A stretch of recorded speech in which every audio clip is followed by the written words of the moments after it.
Hey friends, and welcome back to The Sandwich, hosted by me, AmandaMuse. Today's episode is the first of 2021. Is that possible? I think so. I've been easing my way into the new year, and it feels nice to be at a slower pace. I got to be honest with you. The end of 2020 was something. It was something. And we're going to talk a little bit about that. But first, we're going to start with perhaps the current state of affairs in Ontario and the current state of affairs inside my head. There's something there.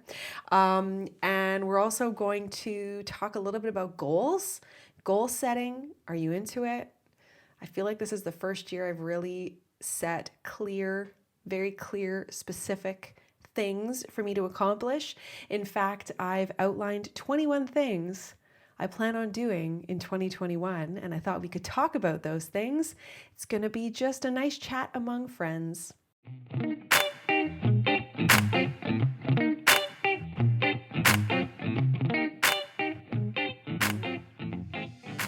First off, welcome to 2021. I hope you're holding it together. Let's be honest, not much has changed from 2020. Well, I suppose there's a vaccine that people are actually receiving, so that's something. But we're not here to talk about vaccines today. Today, I wanted to, just have a chat with you all, pop myself into your ears momentarily, do a little check-in. 3 days ago, I think it was, the Premier of Ontario, so he kind of runs the show in Ontario, stated that we are in a state of emergency provincially. So this is the second one that we've had, if I'm not mistaken. I'm not a news channel, okay? I'm just going with what's in my head and some of the articles I've read. But I'm pretty sure we're in our second one, which is like serious lockdown. Don't leave your house unless it's necessary. And there's rules and rules and rules. And there's laws in place. So it's serious business. So that came out on Tuesday. Has much changed for myself and my family? No, it hasn't. It really hasn't. Because we don't do much and we're rule-abiding people and our circle is quite small. So we can afford to be that way. I know it can be really tricky to maybe want to be abiding by rules, but there's family members who are perhaps, making that challenging. Then there's also that whole group of people that think it's a farce, but we're not here to talk about those people. No. The fact is it hit me kind of hard. It really did. Coming out of the holiday season, I always dip. And then this year was exceptionally challenging with all of the challenges that 2020 brought with a pandemic. You were there. And it was just tricky, and I was hoping to just kind of ease my way into the new year. And then when you're faced with that type of news, it's shocking. And somebody said it perfectly in my DMs. It's like, even though I've been doing this all along, we've really been being safe and changing our patterns. And I work from home and Dean isn't out at work right now. So there's so many things that we're just really staying safe, but it's being told that you can't leave your home. It's being told to not do those things. And that's a hard pill to swallow. I know who really likes being told what to do, but it was very shocking. There was some words that were used in his announcement that was like, oh, specifically the part about there being dark times ahead. I don't know why, but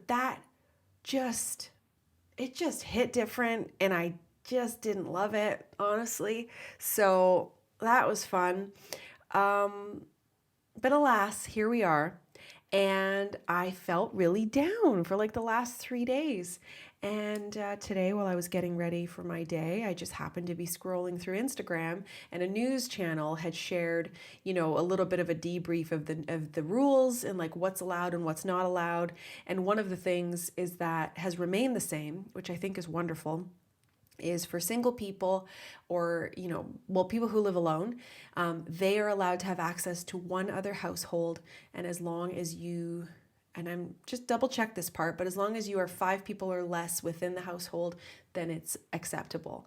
So my dad obviously we're his household. He doesn't have contact with anybody. And I was like so sad to think about, another 6 weeks or potentially longer without seeing him. It's his birthday coming up at the end of the month. He's got a couple things that he's going to go through soon that we won't get into because it's his personal business and not mine to share. But I want to be able to support him. And it was kind of breaking my heart that all of a sudden we were going to have to be super distanced again, because his visits when he comes out here are so fun, and we play board games and we laugh and we watch movies, and he usually sleeps over because it's enough of a drive, and it's just a really fun experience. And so thinking about not having him come out, it made me feel really bad. It did. And it's just loss upon loss. We are all experiencing this like collective loss, and it adds up and it feels terrible. So I just feel like I have just a little win because he gets to stay in our circle, and I'm so grateful for that. So he'll be here tomorrow. I'm so excited. Friday night with Grandpa. It's going to be awesome. It's going to be awesome. Otherwise, I am in complete agreement with the lockdown. I think Ontario needs a bit of a timeout. Our numbers are ridiculous. I mean, it's just, we need to let's pause. And I'm excited and hopeful that things will start to change towards the end of this year. I'm also very realistic, so I'm not holding my breath, but one foot in front of the other. And I'm hoping that by connecting with you and engaging with you, that it'll motivate me to stay, healthy and strong in my mind. And similarly, I hope to be that beacon for you guys, like, hey, I'm your girl and I'm here with you and we're going through this together, and, really continue to nurture this community and each other. And I'm just grateful to be doing what I do.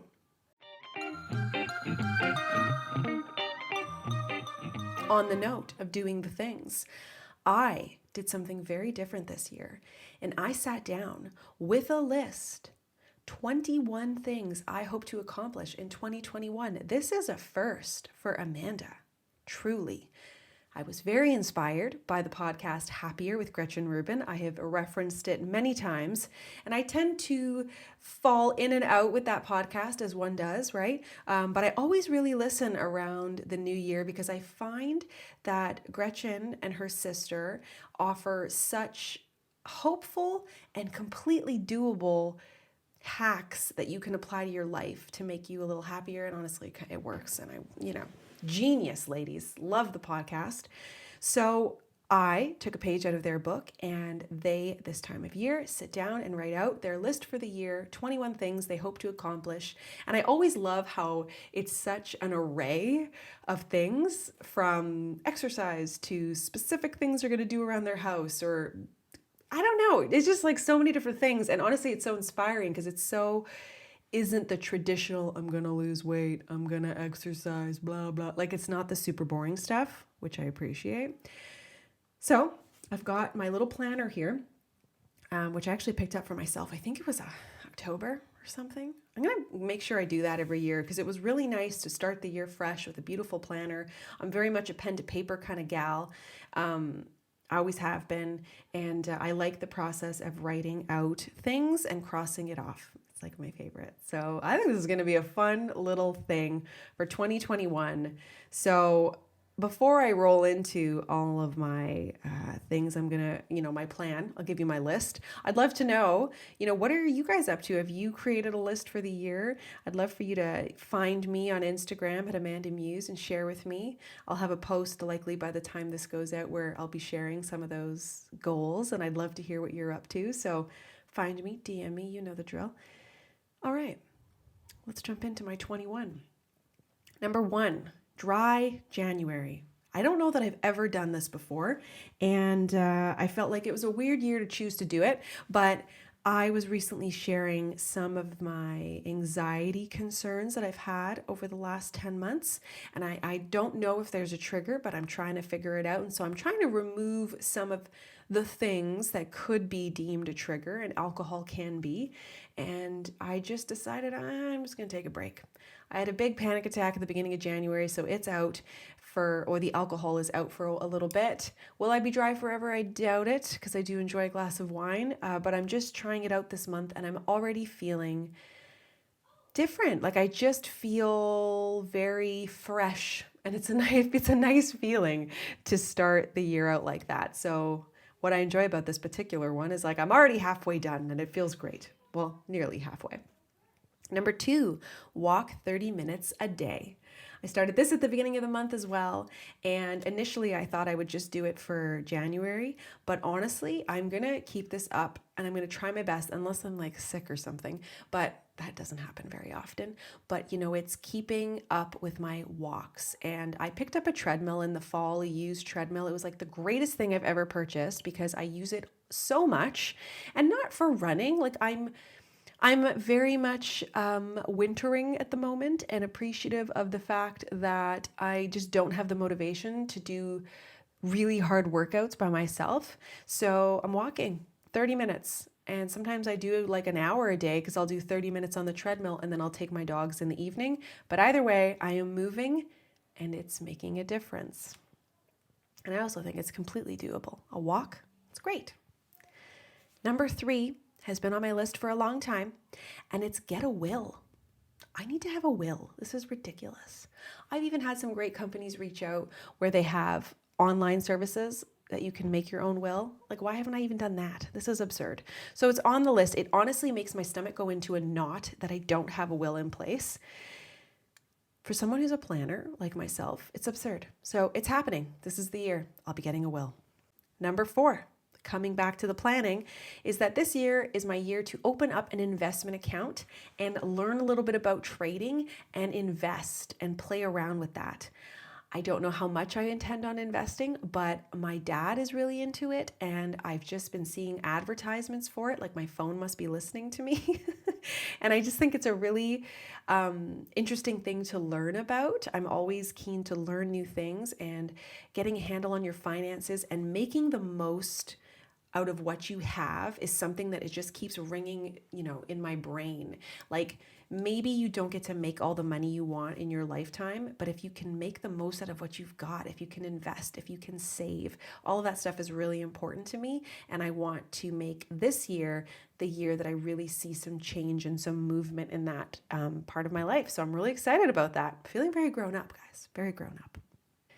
Number 5, when it comes my way, my friends, I will be getting a COVID vaccine and I will love every minute of it. I can't wait to get a vaccine. I'm seeing many of my friends who are essential workers starting to get theirs and sharing it on social, and I'm here for it. I'm here for it.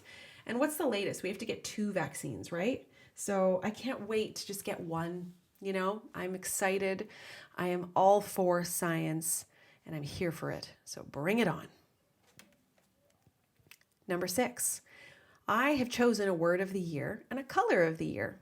Again, prompted by the Happier with Gretchen Rubin podcast. And my word for 2021 is create. This word has been coming to me and I feel very like it's been reeling me in for the latter part of 2020. I just felt very drawn to it. I've been mulling over words that just are speaking to me, and that's it. And I'm excited to make time to create actual content, making time to create space for me to get ready, to do my hair, to do my makeup, creating time for play, creating time for Dean and I, creating time for myself and the kids. Like really, I want to feel like I'm in control and leading my life and not being controlled by factors beyond me, which I felt 2020 in a big way. And really, like, who doesn't? Because there is so much that's out of our control, but we can choose certain things. And so I'm really looking to create space for things that bring me a lot of joy. And I'm pumped. I'm really excited about it. And the color corresponding to the word create is yellow. So yellow is my color of the year for 2021. In fact, on my phone case, I have this little, like, what is it called? Kind of like a pop socket, but kind of not, like a loopy thing.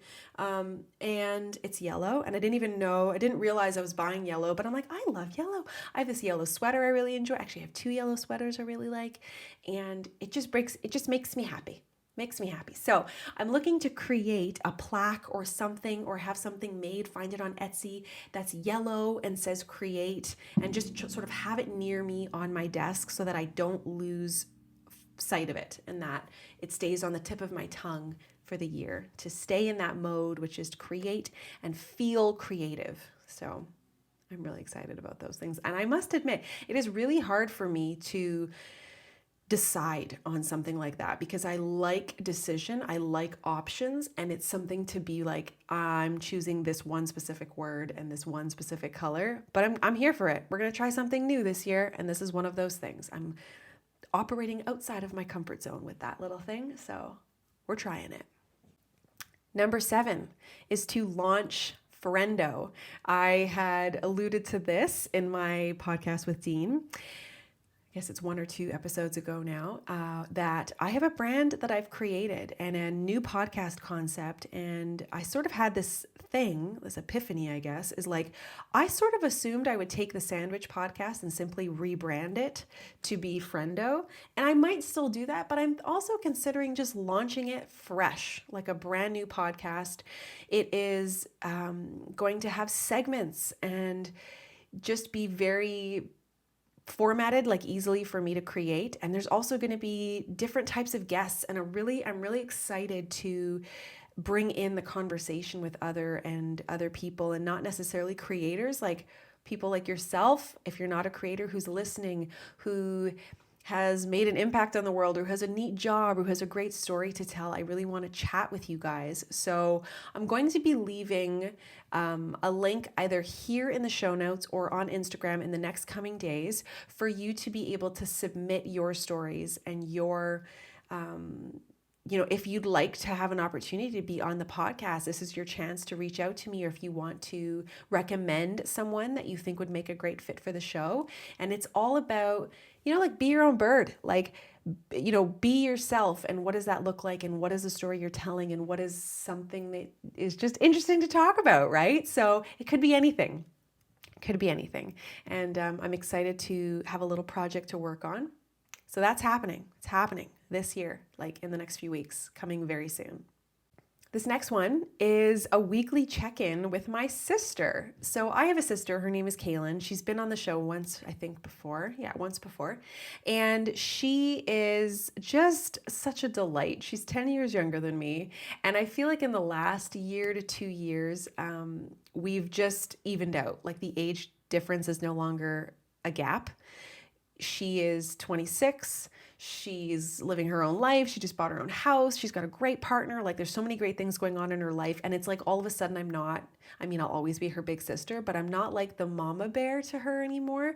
She's her own independent person. She has been for quite some time. But that dynamic in relationships, it can be there even when you're not being intentional with that age gap thing. It just happens. So it just evened out. And I don't know. It's just, we went from like sisters with, my older sister, my younger sister, to friends. We're just friends and sisters. And she makes me laugh so much. And I always am so excited when I see her name pop up in my phone. And I feel like we've entered a phase with my kids where the season of chaos and no time for me is sort of, it's not what it was. And there is time for me. And there is now time for me to reach out to people. Like, life isn't just happening to me all the time. There is pockets of quiet and calm, and I'm really looking to hone in on that time and be intentional with it. So one of those things is, I'd like to call her. I'd like to be the one to reach out to her, because she's such an important person in my life, and I want her to know that. She knows that, but making time and in the best way that I can. This next one has to do with sleeping arrangements, and without giving too much away, because people's privacy, there's been a couple of arrangements that hasn't been working for me, and I'm all about change. And so we're changing up certain sleeping patterns and routines and arrangements. And honestly, we've already I've made the change a week and a half ago, 10 days ago now, and it's going so well and so smoothly, and everyone's resting, and I just love it. And I even have plans to update and give my bedroom a makeover, and that's coming really soon. So I'm feeling really good about sleep. Sleep is so important. It's so important to nurture good sleep and encourage good sleep habits. So I am pumped for what's happening right now, because it's happening right now. Like that's one I can almost already cross off the list. Proud of myself. Heck yes. That's also a little tip I have. If you plan on creating a list of 21 things, put some things you might already be doing. We've already started the year and it feels great and you feel a sense of accomplishment, like you're already doing something. So it's like a little hack there with the goals. Number 10, and I sort of spoke about this in my vlog video that I released this week, but it's really making time to go through our basement storage situation. We have less than 12 bins for sure, but there's some bins down there that only I can go through and organize, and Dean has done like more than enough. He goes through the basement all the time and organizes and purges, because I find, like probably like many of you with kids, you hold on to stuff for a time because your kids are small and might still access it or use it, but then all of a sudden they've outgrown a certain phase, and we have all sorts of toys and teddy bears and things that like nobody's into anymore. But Dean's afraid to throw it away because I can be a bit bossy with my stuff, and I'm like, Jack, there's memories and I don't want to give it all away yet. So I need to make some time to go through it. And I have this like lofty plan, but I think it's pretty good, where everybody gets a really big Rubbermaid bin. So each person has one and you can fit the things you like in there, but you only get one. And then I have other bins with lifestyle stuff in it. And if I don't want to put it around my house, then it's time for it to go. Like there's no reason for me to keep bins of stuff like lamps and vases and stuff, like and cups, like what's going on here? So that needs to go, because we've got some plans to organize our basement, and eventually down the road there's some renovations that would come, but for now we need to organize our junk. You know what I mean? So it's on the list. It's on the list, meaning it's going to happen. It might be October, but it's going to happen. Number 11 is create a now photo book. I thought this was a genius idea. And it's, I take so many photos and so much video and so much content, but it's content and it's not necessarily things that I'm like printing and putting around my house. So it's time for me to do something like that, where like 2021 is in an album and it's on a coffee table. I don't actually have a coffee table, but if I did, it would be on the table and you could look at it and enjoy it. And I need to make up time for that. I'm excited. I love photos. It's my favorite. Number 12 is something I've started recently and it's making me feel wonderful. And it's to dress up in a way that I find, enhances my femininity. Whatever your way of identifying is your way. But for me, I identify as female and I like to dress feminine. And for me, that is accentuating my body and taking time to do my hair and throw on a little bit of makeup. Like I did it today. I know you can't see me unless I make this into a video on YouTube, but I did my hair and I just threw on a little bit of makeup today, but I'm in full sweatpants with like cozy socks and a hoodie. But it just, like I feel like I spent some time on myself, and that's the thing. It's not the makeup, it's not the hair, it's just the intention of doing something I like to do, which is playing with makeup and doing my hair and making the time for myself. And I feel like I'm worthy of that, and I feel valued and put together, and I feel good. So like, why don't I do that more often? So I'm really trying to make a point to do that. I don't want to say every day because that's not realistic, but often. So it's on the list. Another life administrative business thing is to get my taxes done by the end of February. No questions asked. I waited until the last possible minute in 2020, and that's ridiculous. Like being a sole proprietor, having my own business, like you need to take care of that stuff like right away. So I will be doing my taxes. I was going to say by the end of January, but that might be a little much. Definitely by the end of February, it's going to be done. My accountant will be thrilled because she's always like, where are you? Where is your stuff? Let's do this. I don't even do my own taxes. What does it take me so long? It's ridiculous. So it's happening. End of February. Number 14, I started at the beginning of this year and I'm just having the most fun. But this one is to game more frequently with my kids. I love video games. Who knew? I've always been a huge fan of Nintendo. We had Nintendo growing up. We had a few different types. I had Wii when the kids were like in my belly, but then I got busy mothering and didn't play video games. But here we are. And I got myself a Switch on Boxing Day and I'm having the most fun playing Animal Crossing. It's literally like the most fun. I have been trying to figure out like why is this so fun? So there's definitely like a couple reasons because one, it is literally just fun. But also I wake up in the morning and I don't immediately turn on my phone. I go downstairs, I grab a coffee, and I flip on my Switch and I work on my island and I have the most fun. And then I leave it aside for the day and I come back to it with my coffee in the evening and my kids sit beside me and they play on their Switch or whatever they're doing. Maybe it's Roblox, but they also have Animal Crossing and we visit each other's islands and it's just like, it's not, I don't know, it's not social media. You're not comparing yourself to anybody. You're literally just playing and it is the best. And also it's giving me this new way to bond with my kids, which I didn't actually consider was a thing. Like, I think because video games get such a bad rep, that like they have a bad reputation and people always see the negative or tend to focus on the negative, and truly there is so much positive and we are having fun and it's like bringing back the fun. I am here for it. It's incredible. And also, if I swear, if you took my heart rate while I'm playing Animal Crossing, I'm pretty sure it'd be like meditation low. Like I am chilled out, truly. Number 15, I was watching Eat, Pray, Love the other day. I needed, when we got that wild news about the state of emergency in Ontario, I needed happy feelings. And Eat, Pray, Love is a movie that means a lot to me because it came out in 2010 and I remember watching it in the theater like months, just a few months, like 2 months before I moved to Malaysia.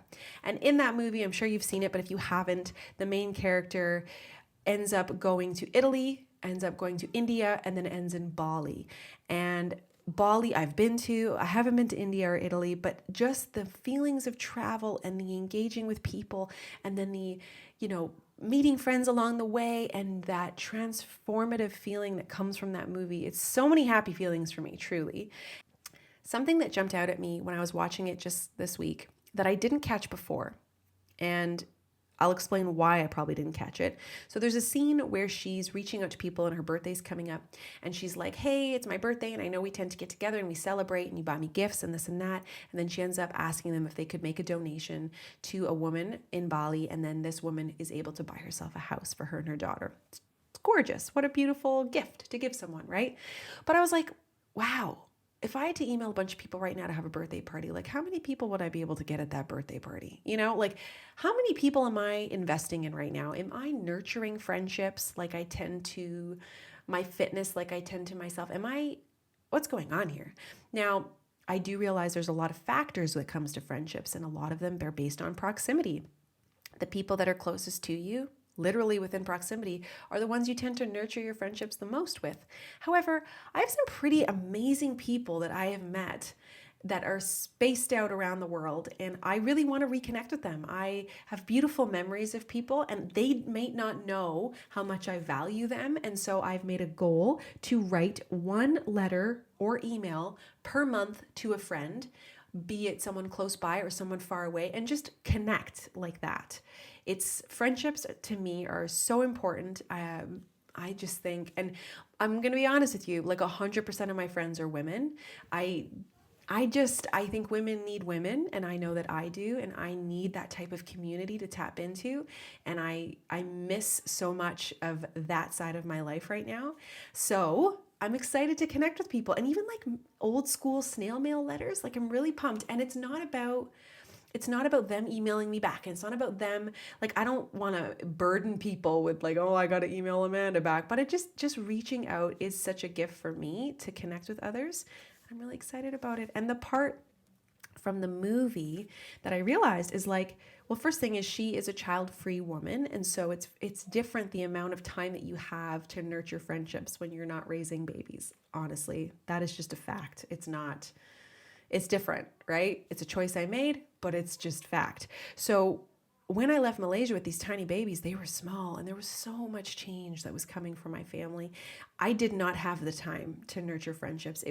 I hate to use the word survival mode because it's such a strong word, but we were day to day living, and it doesn't always lend to time for friendships. But when I first saw the movie, I was a child-free woman living this beautiful life in Vancouver with friends and a great job, and I was ballroom dancing. So that part of the movie actually didn't strike me as anything, because here I was coming from this time of friendship and connection and community. And I was moving into this next phase, which was starting a family, travel, all of these exciting things. This is like pre-Malaysia life, right? So just a very different way that it hit me watching it now in 2021. So anyway, this is obviously, I'm very excited about this one, really excited. Number 16 is learn to meditate properly, like really meditate and clear my mind, and practice consistently. I'm reading a book right now called Wintering by Catherine May, and it is moving me. It is poetry. It is music to my ears. It is exactly what I need right now. I'm actually listening to the audiobook, so if you are curious to check it out, it is just magic. I just love it. And I find that the underlying theme is how to rest, right, in difficult times. And so it's just moving me, and it's making me realize how much work I have to do in that area of my life. And so meditation, I think, is a huge way to learn how to rest and slow down. And I want to slow down before my body forces me to slow down, is what I'm realizing. And it needs to be a priority for this year. Number 17, back to like a life business thing, is I got to increase my insurance. So when I first got my insurance years ago, I didn't really have a job. So my income was lower, and I just need to like do a little life review when it comes to like, what's my insurance policy looking like? Do I need to up anything in that area? Do I need to get more insurance anywhere? You know, life things, stuff that's super dry and boring, but important life things to do. So this is the year. We're just getting stuff done. Number 18 is one that kind of has been brewing in the back of my mind now for a few months, but I have this concept for a podcast that I would produce. So I wouldn't host this show, but I have this really neat idea, and it's actually a show for Dean. I think it's going to be amazing. I think maybe Dean has been kind of hinting about it on his Instagram. He's trying to like work himself into wanting to do this, because it's not for everybody. Talking by yourself into a microphone is kind of weird. It's a weird concept, and it takes some practice. So he's like, what am I doing? But I have this idea, and I've got some goals about producing shows, and I think it's going to be pretty special. So it's on the list. Produce this show. More to come. Put that in your back pocket, because you'll get some more info about that hopefully pretty soon. Number 19, I love to read. I love to learn. Don't always make the time for it. And I've recently discovered how lovely an audiobook is. Don't know why it's taking me so long. I love podcasts, but for some reason, whenever I pop in my earphones, I just think about podcasting and not a book. But I recently listened to Women Who Dance with Wolves. That's the name of it, isn't it? And it's magic. And like the woman is just, gosh, I love a storyteller. I love a storyteller. She's exceptional. And then I just am in the midst, about halfway through Wintering by Catherine May. Beautiful. Loving it. It is just, it's just amazing. And so anyway, my goal is to read at least 6 books in 2021. I was going to say 12, but there are months that are busier than others. And I think 6 is reasonable, right? And it can be a combination of actually reading a book on my Kindle, or a tangible book, or listening to an audiobook. But we're doing this. So I'm already halfway through. I guess Women Who Dance with Wolves was last month, so that doesn't count. But we're starting with number 1 with Wintering. It's incredible. I recommend it to everybody. And then I've actually left 2 spots blank to give myself some room as things happen this year, that I can, have some wiggle room and add some things in as we go. Especially like I want to do a 6-month check-in with my goals and see where I'm at, and then be able to possibly add 2 more for the remainder of the year. So we'll see what happens, but those are my goals. I'm feeling really good about them. I hope, like the effect it had on me when I was listening to Gretchen and Liz share hers, that maybe you're inspired by hearing mine to write some things down for yourself and, make them realistic. You probably have things you already have on your list that you're doing right now. Add those in. It feels really good. Like I'm excited in 2 weeks to like cross off dry January, because I'm doing it. I ain't drinking. I am treating myself to special teas and I'm making myself special drinks and having a soda or a pop every now and then, whatever you want to call it. Yeah, little things, little things. And that's that, you guys. I hope you enjoyed hearing about my goals. And like I said, be sure to hit me up on Instagram at AmandaMuse. Comment on my latest photo or DM me to let me know, what you're up to this year. And if you enjoyed this little update, I recently had a video on YouTube where I spoke in length about, things like good things that happened in 2020 and some plans for 2021. So I'll link that in the show notes, or you can just head over to youtube.com/AmandaMuse and check out the one about the new year, holding on to hope for 2021. It's a fun chat, similar to the chat we're having right now. And that's that. So thank you so much for listening. Be sure to like and rate if you can this podcast wherever you're listening to it. Rating and reviewing gets this podcast into new ears. Tell people about it. You know the drill. Thanks for being here, guys, and I'll catch you in my next episode.